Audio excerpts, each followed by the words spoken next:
Mes amis béliers, bonjour et bienvenue sur la chaîne Tarot à merveille. Pour votre tirage général, ceux qui me découvrent, soyez les bienvenus. J'espère que vous allez bien. Allez, c'est parti. Vous avez failli ne pas cliquer sur cette vidéo. Quelque chose en vous a hésité, peut être même que vous avez scrollé, que vous êtes passé devant et puis quelque chose vous a ramené ici. Une impulsion, un picotement. Ce genre de sensation qu'on ne peut pas expliquer avec la logique, mais qu'on reconnaît avec le cœur. Et c'est exactement de cette sensation-là que nous allons parler.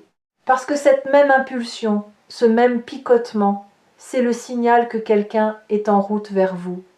Pas quelqu'un que vous attendiez, pas quelqu'un que vous aviez prévu, quelqu'un d'impossible.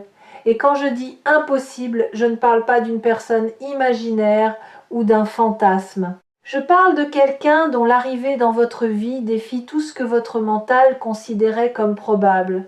Quelqu'un que vous aviez peu être rayé de vos possibilités. Quelqu'un dont la simple idée vous faisait sourire tristement en vous disant non, ça c'est pas pour moi.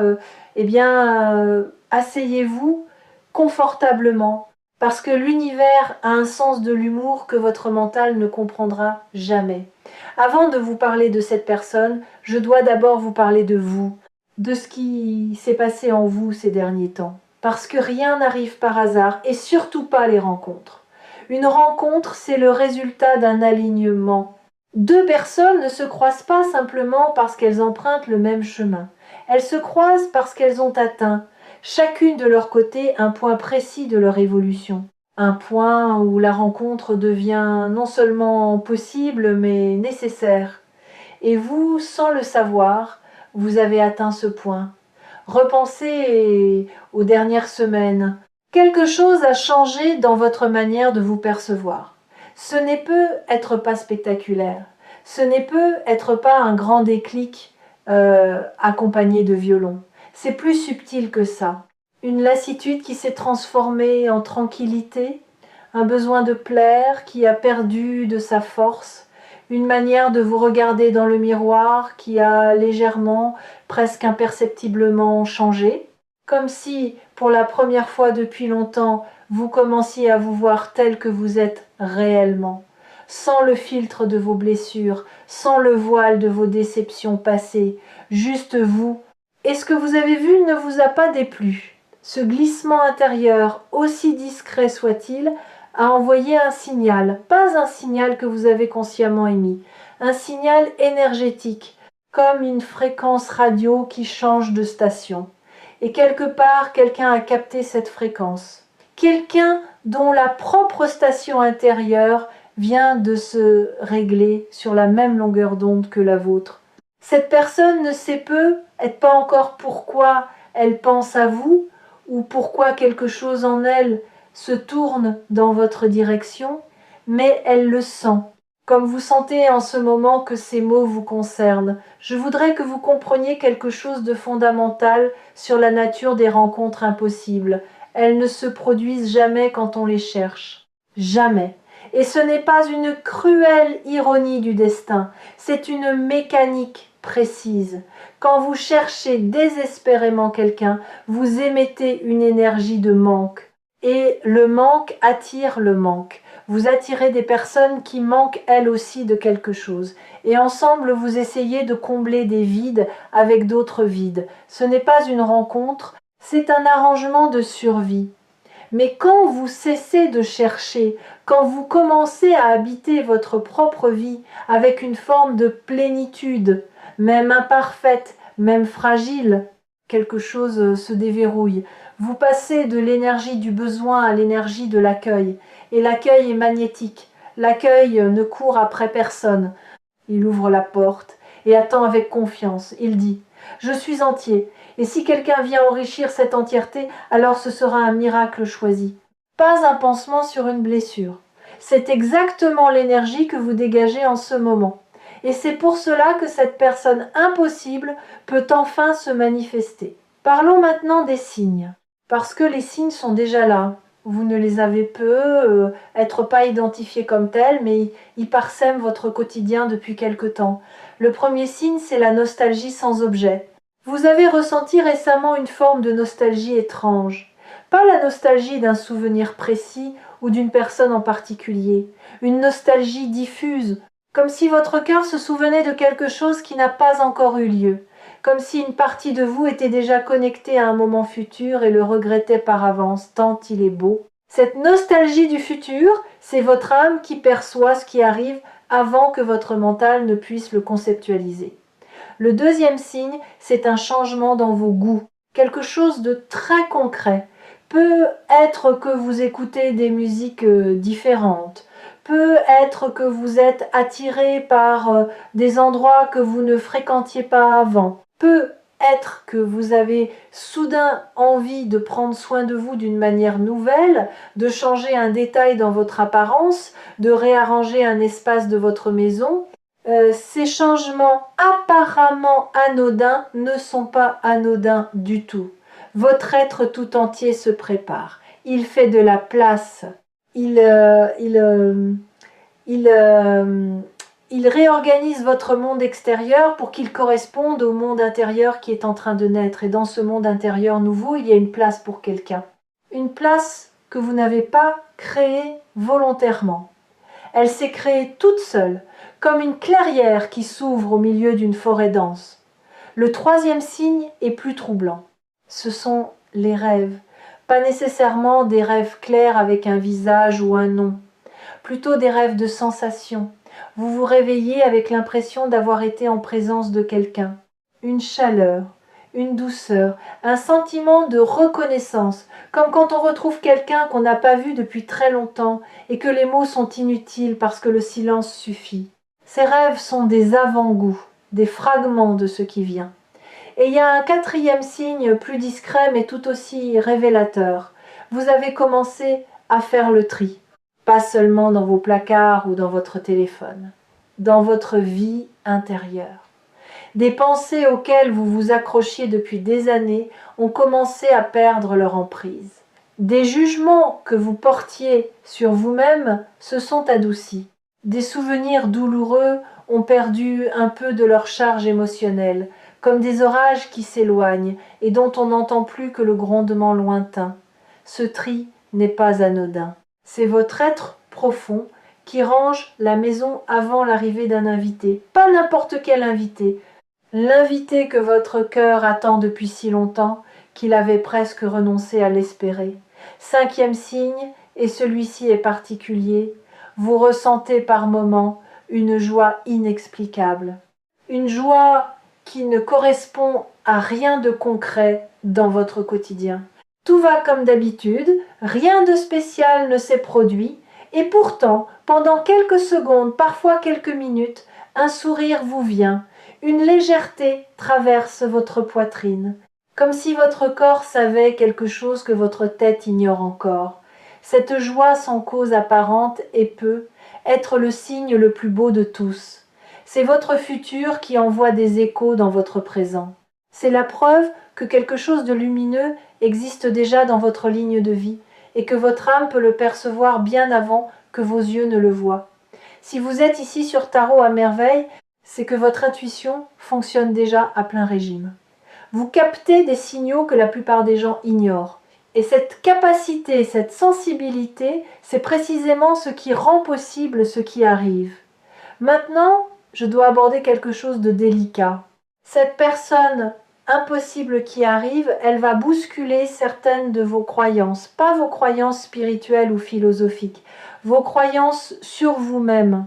Les histoires que vous vous racontez depuis des années sur ce que vous méritez, sur ce qui est réaliste, sur le genre de personne qui pourrait vouloir de vous, ces histoires, vous les avez construites à partir de vos expériences passées. Chaque déception a ajouté une brique au mur. Chaque rejet a renforcé la structure. Et aujourd'hui, ce mur vous semble aussi solide que du béton. Mais voici ce que le béton ne sait pas. Il suffit d'une seule fissure pour que tout s'effondre. Et cette personne, cette rencontre impossible, c'est la fissure.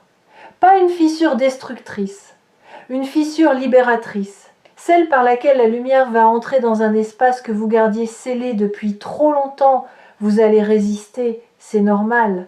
Quand quelque chose de beau se présente après une longue période de privation, le premier réflexe n'est pas la joie, c'est la méfiance, c'est le doute. C'est cette petite voix qui murmure « Attention, c'est trop beau pour être vrai ». Cette voix n'est pas votre ennemie. Elle est la gardienne de vos anciennes blessures. Elle fait son travail. Elle essaie de vous protéger, mais sa protection est devenue votre prison. Et il est temps de lui dire, avec douceur, avec gratitude même, merci de m'avoir protégé. Mais je n'ai plus besoin de cette protection. Je suis prêt à recevoir. Recevoir, c'est un verbe que vous avez désappris, vous savez donner, vous savez soutenir, écouter, porter, consoler. Mais recevoir, c'est autre chose. Recevoir demande une forme de vulnérabilité qui vous terrifie, parce que recevoir, c'est admettre qu'on a besoin. C'est ouvrir les mains au lieu de les garder fermées. C'est accepter que quelqu'un puisse vouloir prendre soin de vous, non pas parce que vous êtes faible, mais parce que vous le méritez. Ce réapprentissage du recevoir est déjà en cours. Chaque moment où vous vous autorisez un plaisir simple, chaque fois que vous acceptez un compliment sans le minimiser, chaque instant où vous laissez quelqu'un faire quelque chose pour vous sans culpabiliser, vous entraînez ce muscle. Et il se renforce. Cette personne qui arrive va vous offrir quelque chose que vous n'avez jamais véritablement eu. Pas des cadeaux matériels, pas des promesses grandioses, quelque chose de beaucoup plus rare, de la constance. La constance, c'est l'opposé de l'intensité dramatique à laquelle vous vous êtes peu être habitué. C'est une présence régulière, fiable, pas spectaculaire mais profonde. Comme une rivière qui ne fait pas de bruit mais qui creuse la roche au fil du temps. Vous avez peu être confondu l'amour avec le spectacle, avec les montagnes russes émotionnelles, avec le feu d'artifice suivi du silence. Mais ce qui vient vers vous est différent. C'est un feu de cheminée, pas moins chaud, pas moins beau, mais durable, nourri, entretenu.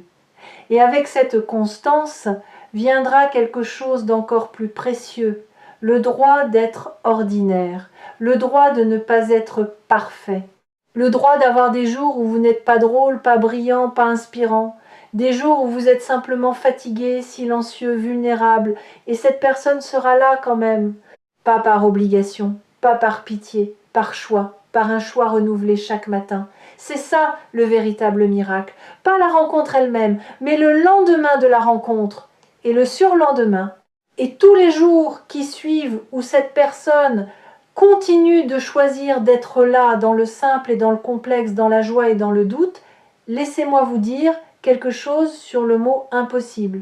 En le décomposant, on trouve IM possible. Ce qui est impossible ne l'est que dans le cadre de ce que nous connaissons déjà, mais la vie ne se limite pas à ce que nous connaissons, elle déborde constamment les frontières de notre imagination. Les plus belles choses qui vous sont arrivées, si vous y repensez honnêtement, étaient-elles prévues? Les aviez-vous planifiées? Ou sont-elles apparues dans les interstices, dans les moments où vous aviez lâché le contrôle, dans les espaces que vous n'aviez pas organisés? L'impossible se niche toujours là où le contrôle s'arrête. Et c'est une bonne nouvelle, parce que cela signifie que vous n'avez rien à faire pour provoquer ce qui vient. Vous n'avez pas besoin de stratégie, pas besoin de plan, pas besoin de vous rendre plus intéressant, plus attrayant, plus quoi que ce soit. Vous avez besoin d'être, simplement être, dans votre vérité, dans votre authenticité, même bancale, même imparfaite. Parce que c'est cette authenticité-là, celle qui ne triche pas, celle qui ne joue pas de rôle, qui est le véritable aimant. Il y a un phénomène que j'observe souvent et qui me fascine. Juste avant qu'une grande rencontre se produise, la vie crée ce que j'appelle un silence, un espace vide, une période où rien ne semble bouger, où vous avez l'impression d'être en suspens, pas malheureux, pas heureux, juste en attente de quelque chose que vous ne pouvez pas nommer. Si c'est ce que vous vivez en ce moment, c'est l'un des signes les plus puissants. Ce silence n'est pas un vide. C'est un espace sacré. C'est la respiration que la vie prend avant de vous offrir quelque chose de grand. Comme le silence entre deux notes de musique qui donne sa beauté à la mélodie. Ne remplissez pas ce silence avec de l'agitation. Ne le comblez pas avec des distractions. Habitez-le, apprivoisez-le. Il porte en lui la promesse de ce qui vient. J'ai envie de vous confier quelque chose que peu de gens osent dire à voix haute. Le monde vous a appris que l'amour se mérite, qu'il faut être assez beau, assez intelligent, assez drôle, assez stable, assez guéri pour qu'on vous aime. Et vous avez passé des années à essayer d'atteindre ce assez, à vous polir, à lisser vos aspérités, à cacher vos fissures. Mais voilà la vérité que personne ne vous a dite. Les gens les plus aimés ne sont pas les plus parfaits, ce sont les plus vrais. Ce sont ceux qui osent montrer leurs failles sans s'excuser d'en avoir, ceux dont le rire est parfois trop fort, dont les émotions débordent parfois, dont les mains tremblent parfois. L'amour ne cherche pas la perfection, l'amour cherche la résonance. Et votre fréquence, en ce moment, résonne avec une clarté qui attire vers vous exactement ce dont votre âme a faim. Vous vous demandez peu, être à quoi ressemblera cette rencontre? Comment elle se produira? Dans quelles circonstances? Et c'est naturel de se poser ces questions, mais je vais vous inviter à les laisser de côté. Pas parce qu'elles sont sans importance, mais parce que le mental, quand il imagine un scénario, réduit le champ des possibles, il crée des attentes. Et les attentes sont des filtres qui vous empêchent de reconnaître ce qui se présente quand ce qui se présente ne correspond pas exactement au scénario prévu. Combien de miracles avez-vous manqué parce qu'ils ne ressemblaient pas à l'idée que vous vous en faisiez? Cette fois, essayez autre chose. Au lieu d'imaginer le comment, cultivez le ressenti. Comment voulez-vous vous sentir? En paix, reconnu, vu, aimé sans condition. Libre d'être vous-même sans masque ni armure. Concentrez-vous sur ces sensations. Laissez-les vivre dans votre corps. Et faites confiance à la vie pour trouver le véhicule parfait pour les livrer jusqu'à vous. Fermez les yeux un instant si vous le pouvez. Respirez. Et dans cette respiration, permettez-vous de ressentir la gratitude pour ce qui n'est pas encore arrivé. C'est un acte de foi puissant. Remercier pour quelque chose qui n'existe pas encore dans votre réalité tangible, c'est envoyer un message clair à l'univers. Je crois en toi, je fais confiance au timing. Je sais que ce qui m'est destiné ne peut pas me manquer, et que ce qui me manque ne m'était pas destiné. Cette foi n'est pas de la naïveté. C'est la forme la plus élevée d'intelligence émotionnelle, celle qui comprend que la vie a une sagesse propre, une logique qui dépasse la nôtre et que notre rôle n'est pas de tout contrôler mais de tout accueillir. Il y a quelque chose d'autre que je perçois pour vous, un lien avec le pardon, pas le pardon au sens religieux ou moral, le pardon comme acte de libération personnelle. Il y a dans votre passé une blessure relationnelle que vous portez encore, pas comme une plaie ouverte, plutôt comme une cicatrice qui tire parfois, qui rappelle sa présence quand le temps change. Cette blessure a formaté votre manière de vous approcher des autres. Elle a installé des mécanismes de défense si subtils que vous ne les voyez même plus. Vous les prenez pour votre personnalité alors qu'ils sont des réponses à la douleur. Pour que cette personne impossible puisse véritablement entrer dans votre vie, il faut assouplir ces mécanismes. Pas les supprimer d'un coup, les assouplir, les rendre flexibles, comme on étire un muscle raide le matin.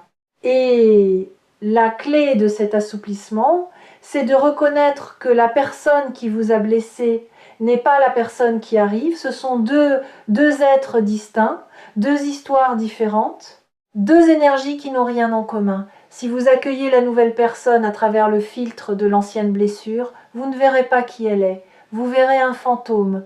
Et on ne peut pas construire avec un fantôme. Le pardon ici n'est pas pour l'autre, il est pour vous. Il est le geste qui dit « Je refuse que mon passé dicte mon avenir ». Je refuse que la douleur d'hier réduise la joie de demain. Je mérite une page blanche et je me la donne maintenant. Ce qui rend cette rencontre véritablement miraculeuse, ce n'est pas la personne elle-même, c'est ce qu'elle va déclencher en vous. Un effet miroir d'une puissance rare. Cette personne va vous montrer par sa simple présence des aspects de vous-même que vous aviez oubliés ou reniés, des qualités que vous aviez enterrées sous des couches de prudence, de la tendresse que vous aviez durcie pour vous protéger, de l'espièglerie que vous aviez étouffée pour paraître sérieux, de la passion que vous aviez mise en sourdine pour ne pas déranger.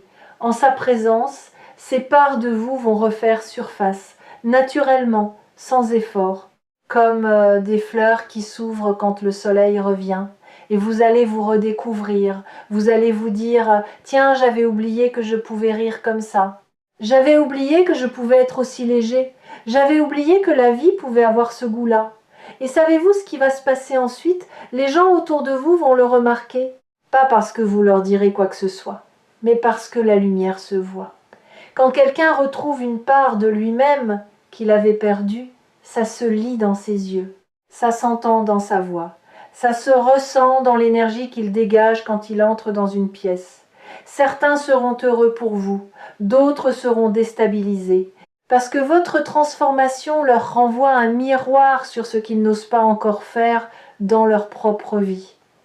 Ne vous laissez pas freiner par leurs réactions. Votre chemin n'a pas besoin de la permission des autres, il a besoin de votre fidélité à vous-même, à votre vérité, à ce mouvement intérieur qui vous pousse vers l'avant même quand le monde vous invite à rester sur place. Ce n'est pas cette personne qui vous rendra heureux, c'est la version de vous qu'elle éveille qui porte ce bonheur.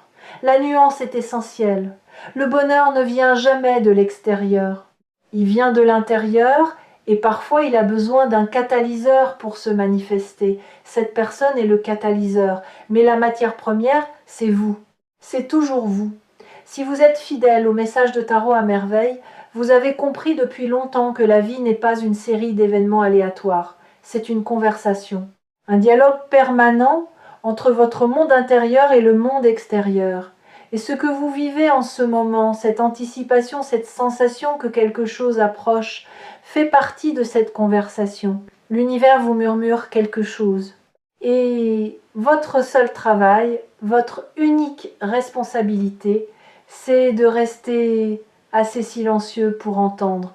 Dans les temps qui viennent, voici ce que je vous invite à faire. Pas une liste de tâches, pas une méthode en 5 étapes, juste une intention, l'intention de rester ouvert.